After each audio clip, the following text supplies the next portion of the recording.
Hello, my name is Chirag Patel. I'm an application engineer at Aearo, and today we'll be doing a three-part video series on how to design a vibration damping solution. Throughout these videos, I'll discuss material modulus, shape factor, stiffness, natural frequency, and transmissibility.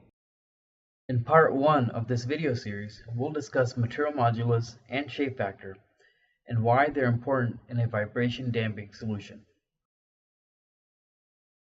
We will use a nomogram to extrapolate the material modulus. A nomogram of the material will represent how two inputs, input frequency and temperature, will affect the stiffness of the material. The stiffness is characterized by the shear modulus. Typically, our solutions are used in a state of compression, so we will need to convert the shear modulus to a compressive modulus. Compressive modulus is approximately 3 times the shear modulus. We'll also get the loss factor from the nomogram. Loss factor is essentially energy dissipated over energy stored. We'll discuss loss factor in greater detail in our upcoming videos. For this example, we'll be using a frequency of 100 Hz and an operating temperature of 10 degrees Celsius. We will use the material nomogram for Aearo ISODAM C8012. First, we locate the input frequency on the right-hand side. Draw a horizontal line across the nomogram at this frequency. Next, locate the operating temperature across the top of the graph. Follow the diagonal down until it intersects with the horizontal frequency line. At this point of intersection, draw a vertical line straight down which will intersect with both the curves.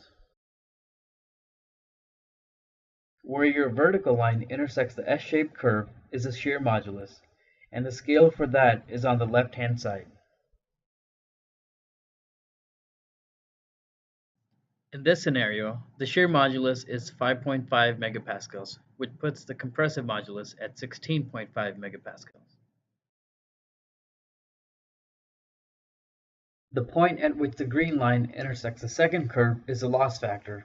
You can see the scale for the loss factor on the left-hand side in green numbers. In this scenario, the loss factor is approximately 0.9.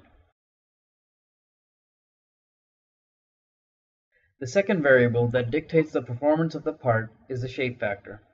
Shape factor is area under load over the area that's free to bulge. In this example, for this disc, the top surface is under load, so the area under load is 314 millimeters squared.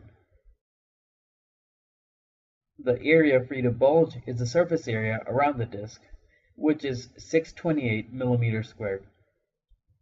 So if we divide the area under load by the area free to bulge, you get an approximate shape factor of 0.5. A shape factor of 0.5 to 1.0 is appropriate for most materials. A higher shape factor will give you a stiffer part, while a lower shape factor will give you a softer part. You do have to keep in mind that a part that is too soft may buckle under higher loads.